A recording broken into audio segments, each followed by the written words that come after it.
방학 동안도 잘 보내셨습니까? 해외에 갔다 오신 분도 있고 군생활 한참 하시다가 오신 분도 있고 직장 가운데에서 열심히 삶을 살아내다가 오신 분들이 있습니다. 오늘 예배 가운데 하나님께서 여러분들의 지치고 상한 마음을 위로하여 주시고 치유하여 주시고 새 힘으로 세워주실 줄로 믿습니다. 하나님께서 오늘 우리들에게 주시는 말씀은 하나님이 기준인 하나님의 사람입니다. 사사기 14장 1절에서 7절의 말씀 되겠습니다. 한 절씩 교독하고 마지막 절은 함께 봉독합니다. 삼손이 딥나로 내려가서 딥나에서 한 여자를 보았다. 필리스티아 사람들의 딸들 가운데 한 사람이었다. 삼손은 올라와서 자기 아버지와 어머니에게 말씀드렸다. 한 여자를 딥나에서 보았어요. 사람들의 딸들 가운데 한 사람이었어요. 이제 그를 데려와서 제 아내로 맞이하도록 해주세요. 삼손의 아버지와 어머니가 그에게 말했다. 내 아버지 집안의 딸이나 내 모든 백성 가운데 여자가 없다는 것이냐. 그래서 할례받지 않는 필리스티아 사람들 가운데서 아내를 맞이하려는 것이냐. 삼손이 아버지에게 대답했다. 그 여자를 저에게 데려와 주세요. 그 여자야말로 저의 눈에 드는 사람이니까요. 그의 아버지와 어머니는 이 일이 여호와에게서 비롯된 줄 알지 못했다. 여호와께서는 필리스티아 사람들에게서 트집거리를 찾고 계셨던 것이다. 그때는 필리스티아 사람들이 이스라엘을 다스리고 있었다. 삼손은 아버지와 어머니를 모시고 딥나로 내려갔고 그들은 딥나의 포도밭 지역에 이르렀다. 그런데 거기 젊은 사자가 으르렁거리며 삼손을 맞이하는 것이 아닌가? 그때 여호와의 영이 삼손 안으로 밀고 들어가셨다. 그러자 그는 어린 염소를 잡아찢듯이 젊은 사자를 잡아찢었다. 그의 손에는 아무것도 없었다. 삼손은 자신이 어떻게 했는지 아버지와 어머니에게 함께 그렇지만 내려가서 그 여자에게는 말해주었다. 그 여자가 삼손에게 맞는 사람으로 보였던 것이다. 아멘. 오늘 말씀의 제목 하나님이 기준인 하나님의 사람. 자, 이 제목을 들었을 때 여러분들은 누구에게 관심이 갔습니까? 제목 듣고 하나님은 어떤 분일까? 이거 먼저 떠올리셨습니까?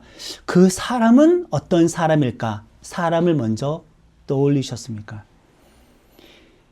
우리들의 관심과 기준이 하나님에게 있는 것일까? 그 언제나 사람에게 있는 것일까? 한번 되돌아봐야 하겠습니다. 블레셋 집에 40년 동안 완벽하게 영적인 암흑기를 거치고 있을 때 12번째 최후의 사사로 삼손이 선택이 되었습니다. 여러분들도 마찬가지겠지만 저는 삼손이 만약에 제 신학교 동기였으면 진짜 억울했을 겁니다. 그가 뛰어난 신앙인이 아니거든요. 여기 있는 웬만한 사람들보다 믿음이 좋다고 결코 말을 할 수가 없습니다. 그가 나실린 서원으로 다른 말로 하나님께 몸 바친 사람으로 자기가 서원했나요? 아니요. 그의 부모가 서원했나요? 아니요. 하나님께서 메신저를 보내서 그냥 그렇게 서원하라고 일방적으로 지시하신 것입니다. 그러니까 사람 기준으로 보면은 삼손은 나보다 믿음이 좋을 것도 없고 나보다 결단이 있는 것도 아닙니다. 여기에 있는 누구보다도 못한 성도이자 신자입니다. 이방 여자한테 빠져가지고 신세 망치고 마지막에는 죽은 사람이라고 할 수가 있습니다. 여러분들이 사사기 읽어보면 삼손이 열심히 말씀 묵상했다는 내용 나옵니까? 안 나옵니다. 삼손이 기도를 열심히 했나요? 그거 안 나옵니다. 예배를 열심히 드렸나요? 하나님을 열심히 증거했나요? 아닙니다. 여러분들이 만약에 삼손의 과거를 알고 있었던 사람이었다면 삼손 그거 도덕적으로 깨끗한 삶을 살지도 않았어. 성품이 온유하지도 않고 거칠고 아주 호전적이야. 여러분들이 정말 손사래를 칠 정도의 그런 미성숙한 그런 사람일 겁니다. 그는 성숙하지도 않았습니다. 전부 다 그냥 아니요, 아니요, 아니요라고 대답할 수밖에 없을 그 정도의 사람입니다. 그냥 하나님께서 이 나실인 삼손이 성인이 되었을 때 하나님의 성령으로 그를 움직이기 시작할 뿐이었지 삼손의 과거를 알고 있는 우리 입장에서 이렇게 삼손이 하나님께 선택을 받고 성령을 받고 쓰임받았다는 것을 보게 될 때에는 나는 삼손을 그냥 인정할 수 없어. 나보다 믿음 없어. 나보다 성경도 몰라. 기도하는 꼴을 내가 본 적이 없다. 그냥 성격도 별로라서 주변에 친구도 없었던 사람이야. 신학교 다닐 때 남몰래 그냥 숨어서 술, 담배도 했던 녀석이야. 지금 그 친구가 잘 나간다고? 삼손이 하나님의 사람으로 현재 나보다 더 잘 나간다고? 그가 어떤 부흥을 일구고 많은 사람들의 영혼을 구원했고 유명한 사역자가 되었는지는 모르지만은 나는 그 과정을 알기 때문에 나는 그 사람을 인정할 수 없어. 이렇게 평가하지 않겠습니까? 저는 잘못된 과정을 통해서 성공한 사람이라고 다들 이렇게 생각할 겁니다. 지금 이스라엘은 가나안 땅에서 철기물명을 일찍 받아들인 블레셋 종족에게 40년 동안 지배를 받고 있습니다. 딱히 어떤 무력 반란을 일으키지 않는다면은 이 이스라엘 사람들은 블레셋 사람들과 그냥 이렇게 섞여서 혼합이 되면서 그렇게 살아가는 겁니다. 단지파 삼손이 살았던 저 소라 땅은 해안가에 있었던 블레셋 종족과 접경지이기 때문에 그런 혼합적인 문화와 신앙생활이 자주 일어났습니다. 그런 삼손에게 성령이 임했다는 겁니다. 함께합니다. 여호와의 영이 삼손을 몰아대기 시작하셨다. 삼손이 하나님께 몸바친 사람으로 성인이 되었을 때 그 어느 날부터 하나님께서 성령을 보내어 주셔서 성령으로 삼손에게 지금 이렇게 간섭하기 시작하는 겁니다. 그 다음 14장으로 넘어가게 되는데 이렇게 성령 받은 삼손, 성령의 간섭을 받기 시작한 삼손이 첫 번째로 한 일이 무엇이었느냐. 1절과 2절 말씀 다시 한번 함께. 삼손이 딥나로 내려가서 딥나에서 한 여자를 보았다. 삼손은 올라와서 자기 아버지와 어머니에게 말씀드렸다. 이제 그를 데려와서 제 아내로 맞이하도록 해주세요. 아멘. 성령 받은 사람들의 첫 번째 한 행동은 블레셋 여자 꼬신 겁니다. 쉬운 말로. 다른 사람에게 빠진 거죠. 자기 마을보다 훨씬 발전한 블레셋 도시에 자주 놀러간 삼손이었고 블레셋 종족 중에 삼손의 친구들도 있습니다. 여기에는 상징적인 의미가 있어요. 블레셋은 제거하고 싸워야 될 죄악의 세력인데 그 죄악의 세력과 삼손이 그냥 친구 먹었다라는 겁니다. 거기에 예쁜 여자에게 반해서 자기 집으로 돌아와 부모님에게 조르는 겁니다. 나 그 여자와 결혼하게 해주세요. 나 그 여자와 결혼하게 해주세요. 하나님께 몸 바친 사람의 서원이고 거룩한 구별이고 뭐 없습니다.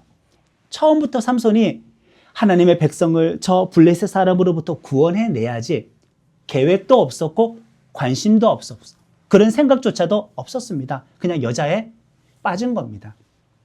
당연히 그 여자는 하나님을 믿지 않았습니다. 다른 종교를 갖고 있었죠. 그러니까 사사로 뽑힌 사람이 블레셋 여자를 만나서 결혼한다라는 것은 하나님을 믿는 믿음과 다른 신을 믿는 믿음과 하나님을 섬기는 것과 세상을 섬기는 것 내가 그냥 섞어버리겠다. 혼합신앙으로 가겠다라는 겁니다. 그런 죄를 저지르려고 하는 겁니다. 이것은 비단 삼손의 상태만은 아니었고 그때 당시에 하나님의 백성의 모습이기도 합니다. 오늘날 우리들의 모습이기도 합니다.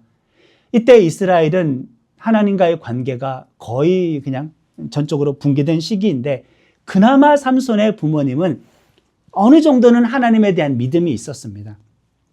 하나님의 말씀대로 살려고 어느 정도는 노력하려고 한 그나마 상대적으로 경건한 축에 속했던 삼손의 부모였습니다. 당연히 반대하겠죠. 아, 얘야, 아니 네가 우리 친척들 중에 여자가 없냐? 여기 마을 주민들 중에 여자가 없냐? 이스라엘 동포들 중에서 여자가 없냐? 그런데 네가 왜 할례를 받지 않는 블레셋 종족 중에서 아내를 맞이하려고 하느냐?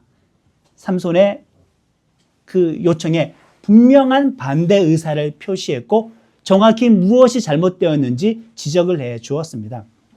그런데 삼손은 포기하지 않고 조르는 겁니다. 그 여자여야만 합니다. 그 여자가 좋습니다. 나는 그 여자랑 결혼할 겁니다. 할례를 안 받아도 상관이 없습니다. 종교가 달라도 상관이 없습니다. 나는 그냥 그 여자여야만 합니다. 조르니까 삼손의 부모도 이기지 못하고 항복하고 말았습니다. 12명의 사사들 중에서 대미를 장식할 이 마지막 사사인데 자 보세요. 우리 그동안 사사기의 말씀을 들어왔습니다. 지금까지 사사들 중에서 최고입니까? 최악입니까? 최악이죠. 여기는 진짜 최악입니다. 근데 교회 학교 때까지 여러분들은 삼손의 믿음의 용사라는 블레셋을 많이 죽인 요 한 관점에서만 삼손에 대한 이해를 가지고 있었을 텐데 우리 좀 어른이 되었으니까 제대로 배워보면은 12명의 사사들 중에서 최악입니다. 믿음이 점점 타락해가는 시대에는 하나님의 사람들의 영적인 수준도 이렇게 점점점 낮아지고 있습니다. 하나님의 사람으로 세울 사람이 별로 없는 시대는 영적으로 타락한 시대라고 할 수 있죠. 그리고 이 삼손의 모습은 당시의 백성들의 모습이기도 하고 또다시 당연히 오늘날 우리들의 모습이기도 합니다. 그런데 하나님은 어쨌든 삼손을 선택하셨다라는 겁니다. 형편없는 사람을. 내 기준으로는 용납이 안 되지만 하나님의 계획, 하나님의 뜻이라는 기준으로는 삼손을 선택한 것입니다. 우리 기준으로 나보다 못한 사람 뽑았다고 내가 그 사람보다는 더 나은 하나님의 사람이라고 그 사람을 비판하고 비교하고 교만할 필요가 없습니다. 그냥 하나님의 뜻이 기준일 뿐입니다. 함께합니다. 그의 아버지와 어머니는 이 일이 여호와에게서 비롯된 줄 알지 못했다. 여호와께서는 필리스티아 사람들에게서 트집거리를 찾고 계셨던 것이나 그때는 필리스티아 사람들이 이스라엘을 다스리고 있었다. 아멘. 그러니까 하나님께서는 삼손의 그 형편없는 행동을 통해서 이스라엘과 블레셋의 충돌을 기획하셨던 겁니다. 계획하고 계셨다라는 겁니다. 그러니 삼손이 선택된 기준은 사람 기준이 아니라 하나님의 뜻 기준이라고 할 수가 있지요. 자, 이제 삼손이 결혼식을 의논하기 위해서 부모님을 모시고 블레셋 도시 딥나로 내려갑니다. 가깝습니다. 그냥 걸어가면 몇 시간입니다. 옆 도시이죠. 접경지니까.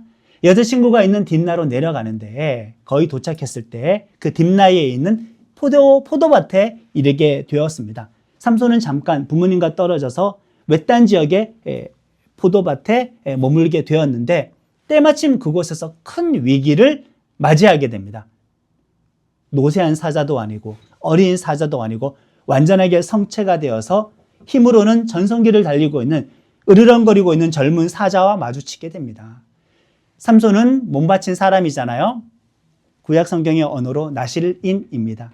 구별된 여러 가지 조건이 있습니다. 포도주와 독주를 마시면 안 된다가 그 중에 하나였었죠. 그런데 지금 삼손이 포도밭에 들어갔다라는 것은 포도주와 좀 더 근접해진 겁니다. 종징조가 아니죠. 딥나로 내려간 것도 포도밭에 도착한 것도 몸바친 사람의 서약을 깨고 있는 그 의미가 있습니다. 여기서 삼손을 위협하는 사자를 만나는 것은 일종의 하나님의 경고라고 할 수도 있습니다. 그 위기의 순간, 그럼에도 불구하고 하나님께서는 삼손을 살려야 하잖아요. 사용해야 되니까. 삼손이 잘나서는 아닙니다. 하나님의 영이 삼손 안으로 그냥 그렇게 그냥 밀고 들어갔습니다. 여기에서 삼손의 인간 댐데미를 보고 있는 것은 결코 아닙니다. 그냥 성령의 일방적인 임재입니다. 우리가 성령을 구할 때 믿음 없이 구하는 이유 중에 하나가 뭔지 아십니까? 난 자격 없어. 난 자격 없어. 그러나 자격이 있어서 성령 받는 것이 아니라 우리의 자격은 예수님의 보혈로 죄 용서 받은 것, 그게 자격이 되기 때문에 스스로 자격 없다고 생각하고 부정하다고 생각하는 모든 성도들은 그럼에도 불구하고 성령 충만함을 허락하여 주시옵소서라고 기도해야 될 줄로 믿습니다. 하나님의 능력과 능력받는 사람의 그 믿음과 인품이 일치하는 것은 아니다. 성령의 능력과 은사가 그 사람의 어떤 성품의, 그 사람의 믿음의 지표가 될 수는 없다. 이 사실 우리가 꼭 기억해야 합니다. 그렇기 때문에 성령의 능력을 내가 좀 많이 받았다. 성령의 은사를 내가 좀 많이 받았다. 내가 성령의 어떤 기적을, 그 신비한 체험들을 남들보다 많이 했다고 해서 교만할 이유가 전혀 없습니다. 오히려 성령의 은사 받은 사람이 교만하게 되면 쉽게 타락하게 되는 거 정말 많이 봅니다. 우리는 조심해야 됩니다. 문제는 애초부터 철저히 나실인의 서약을 지켰으면, 블레셋 여자 만나러 안 왔으면, 포도밭에 도착하지 않았으면 그런 위기는 있지도 않았을 거죠. 그래도 하나님은 삼손을 구원하기로 하셔서 성령을 부어주셨는데 성령을 받자마자 삼손의 힘이 비약적으로 커졌습니다. 초자연적인 어떤 힘이 생겼습니다. 그 모든 맹수 중에 가장 강력하다고 할 수 있는 젊은 사자를 마치 그냥 염소 새끼, 어린 염소 새끼 찢어 죽이듯이 찢어버리고 그 위기에서 탈출할 수가 있었습니다. 나시린은 부정한 것을 먹으면 안 된다는 그 조항도 있잖아요. 여기 부정한 것 중에 하나는 길가에서 죽은 사체를 먹어서 안 된다는 조항도 해당됩니다. 당연히 접촉도 안 되는 거고요. 사자를 찢어 죽였다라는 것은 포도원에 들어간 것과 마찬가지로 나시린의 서약을 지금 계속 깨고 있다라는 겁니다. 이 사건을 부모에게 알릴 수는 없었죠. 지금 여호와의 영이 삼손에게 임하여 삼손에게 강력한 힘이 생겼는데 삼손은 지금 그 힘을 누구를 위해서 사용을 했습니까? 하나님의 백성 구원을 위해서 사용했습니까? 아니면 누구를 위해서 사용했습니까? 그냥 자기 자신을 위해서 사용했습니다. 성령의 은사를, 능력을, 하나님께서 여러분들에게 주신 어떤 은혜를, 어떤 그 재능을, 어떤 권력을, 어떤 그 힘들을, 어떤 성공의 달콤한 열매들을 하나님의 영광을 위해서 사용하지 않고 자기 자신을 위해서 지금 사용한 것입니다. 여기서 우리는 하나님의 능력을 구하는 목적이 무엇이어야 되는지 알 수가 있습니다. 나 자신의 문제 해결보다도 하나님의 영광이 우선해야 된다는 것을 우리는 깨닫습니다. 강력한 힘을 가진 모든 맹수의 왕인 사자가 찢겨 죽었습니다. 영화를 많이 보신 분들이라면 이 말씀을 듣고 영화에 복선이 깔려 있다는 걸 느껴야 됩니다. 누구보다 힘센 사자와 같은 삼손이 나중에는 죽게 될 것이다. 그 의미이죠. 부모님을 모시고 딥나에 있는 여자친구 집에 도착했습니다. 자, 양가의 부모님들이 이제 결혼 일정을 조율하겠죠? 정혼을 하는 겁니다. 그리고 돌아왔습니다. 대략 1년 정도의 시간이 지난 다음에 삼손이 이제 정식으로 그 여자를 아내로 맞아 들이기 위해서 또다시 딥나로 내려가는데 내려가는 길에 1년 전 그 포도밭에서 있었던 사건이 생각나는 겁니다. 아, 그때 내가 여기 길을 가다가 마주쳤던 그리고 찢어 죽였던 그 사자의 사체는 어떻게 되었을까? 궁금해서 그 사체가 있는 곳으로 다시 찾아갑니다. 서약을 깨는 거죠. 누가 등 떠밀어서 가는 것도 아니라 본인 스스로 죽음의 향기가 나는 그 짐승의 사체로 가고 있다는 겁니다. 하나님을 믿지 않은 백성들은 자꾸 죽음과 가까이 가려고 하는 죄악의 본성이 있는데 지금 그 모습을 보여주고 있어요. 그것은 백성들의 모습이기도 하고 우리가 살아가고 있는 이 세상의 모습이기도 합니다. 생명을 향하여 나아가지 않고 죽음의 냄새가 풍기고 있는 그 사체 쪽으로 자꾸 접근하는 것이 하나님을 모르는 사람들의 일반적인 선택입니다. 자, 사자에게 갔더니 거기에 벌떼가 잔뜩 붙어 있네요. 꿀벌입니다. 그리고 사체 그 가죽과 뼈, 껍데기 안에 그 벌이 벌집을 지었네요. 그리고 그 벌집에는 꿀이 꽉 차 있네요. 이 장면 너무나 이상합니다. 꿀벌이 짐승의 사체를 먹나요? 짐승의 사체 안에다 벌집을 짓나요? 짓지 않죠. 이건 분명히 비이상적인 현상인데 이때로부터 몇백 년 전 민수기 22장에 발람이 하나님의 백성을 축복한 것을 보면은 이런 말씀이 있습니다. 이스라엘 백성을 암사자처럼 일어나게 하고 숫사자처럼 일어나게 한다라는 하나님의 백성들을 사자에 비유하여서 축복한 그 말씀이 있습니다. 자, 해석이 되시죠? 그러니까 지금 사자였어야 할 하나님의 백성이 무엇이 되었어요? 죽은 사체가 되었다. 이 세상에 하나님 모르는 모든 사람들은 하나님의 귀한 자녀들입니다. 생명의 자녀들로 구원받고 영생을 누려야 될 그 사람들이 지금 영적으로 죽어 있다. 그것을 말을 하고 있는 거죠. 게다가 이방 민족에게 지금 물어 뜯겨가지고 그들의 달콤한 양식이 되고 있는 그 상황을 예언적으로 보여주고 있습니다. 또 하나, 사자처럼 강한 힘을 가진 삼손이 달콤한 여인의 유혹에 빠져서 죽게 될 것을 또 예언하고 있습니다. 삼손이 어리석어가지고 힘만 셌지 분별력이 없고 지혜도 없었지 이런 의미를 알 턱이 없지요. 꿀이 꽉 찬 그 벌집을 보고 그 꿀을 떼어다가 너무나 경박스럽게 그냥 걸어가면서 떼어 먹고 있습니다. 그리고 그의 부모에게도 줘서 먹게 합니다. 꿀의 출처는 밝히지 않았습니다. 부모가 알았으면 화들짝 놀랐겠죠. 짐승의 사체에서 떠낸 꿀을 부모에게 먹였어요. 부정한 음식입니다. 지금 이 삼손의 행동은 계속 하나님과의 언약을 깨는 겁니다. 나 하나님께 못 바친 사람의 서약을 지켜야 되는데, 부정한 음식을 먹지 말아야 되는데 반복적으로 지금 계속 어기고 있죠. 사체와도 접촉했고 그 안에 꿀도 먹었습니다. 삼손의 행동은 잘못된 것이 너무나 많이 있습니다. 자, 우리들 중에 여기서 삼손보다 못한 사람 손들라고 하면은, 야, 나는 성경에 있는 인물이면은 다 영웅인 줄만 알았는데, 성경에 있는 인물이면은 대단한 믿음만 가지고 있는 줄 알았는데, 야, 이거 나보다 더 못한 것은 아닌가? 그런 생각이 들 수밖에 없습니다. 철저히 하나님의 기준으로 하나님은 그래도 삼손을 선택하셨고, 이 삼손의 기지를 통하여서 장차 이스라엘과 블레셋을 싸움 붙이실 겁니다. 그러니 사람 기준으로 하나님의 사람 선택한 거 생각하지 마시고, 하나님의 뜻 기준으로 하나님의 사람 생각했다라는 것, 선택했다라는 거 우리가 생각해야 합니다. 그렇다고 하여서 나의 모든 악이 하나님의 뜻 안에서 결국 협력하여 선을 이룬다고 생각을 하기 쉬운데, 내가 삼손은 아니고 나의 삶의 모든 여정이 성경에 다 기록될 것은 아니잖아요. 인간의 실수까지도 하나님께서 사용하신다고 해서 내 즉흥적인 모든 선택과 행동을 전부 다 하나님의 뜻이라고 포장하거나 합리화할 수는 없습니다. 나의 잘못을 하나님께서 선으로 바꾸셨다고 해서 나의 잘못이 아닌 것은 아니다. 내가 결정한 내 삶의 모든 과정을 전부 다 하나님의 뜻이라고 포장하지는 말아야 됩니다. 그렇게 버릇들이다 보면은 진정한 회개의 영과 회개할 수 있는 그 입술을 잃어버리기 참 쉽습니다. 성령받은 삼손의 첫 번째 행동이 이방 여자와 결혼하기 위해서 하나님과의 약속을 깨고 또 깨는 모습을 우리가 지금 보고 있습니다. 하나님의 사람의 기준을 사람에게 두는 사람은, 나보다 형편없는 사람을 하나님께서 선택하시고 더 많은 재능도 주시고 더 많은 조건도 허락해 주시고 그 사람을 승승장구하게 해주실 때 나는 이해하지 못합니다.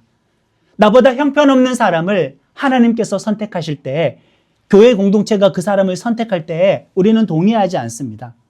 그 사람이 어떻게 사역을 잘하고 일을 잘해서 많은 열매를 맺는다고 해도 나는 그 사람은 인정하지 않아. 그 사람의 성공은 인간적인 방법을 사용한 것이야. 세상과 타협한 것이야.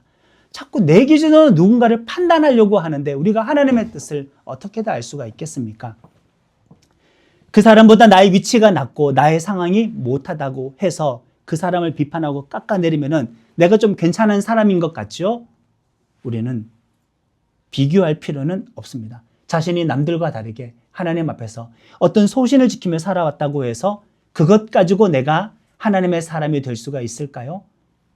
왜 자꾸 교만하게 사람인 자기를 기준으로 생각하는지. 하나님의 사람이면은 그냥 하나님의 기준입니다. 하나님 앞에서는 이 사람도 죄인이다, 본성으로. 이 사람도 죄인이다.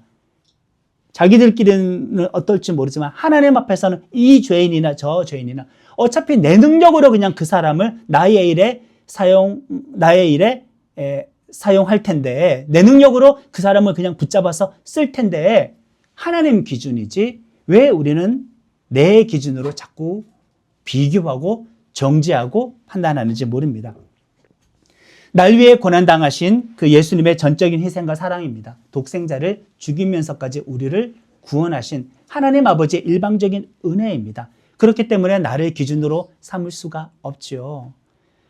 나를 남보다 더 좋은 사람이라고 생각할 수는 없습니다. 내 기준으로 하나님 사람 판단하지 맙시다. 사람이 의인이어서 하나님의 사람이 된다면 하나님의 완전한 은혜와 자비는 가려지게 됩니다.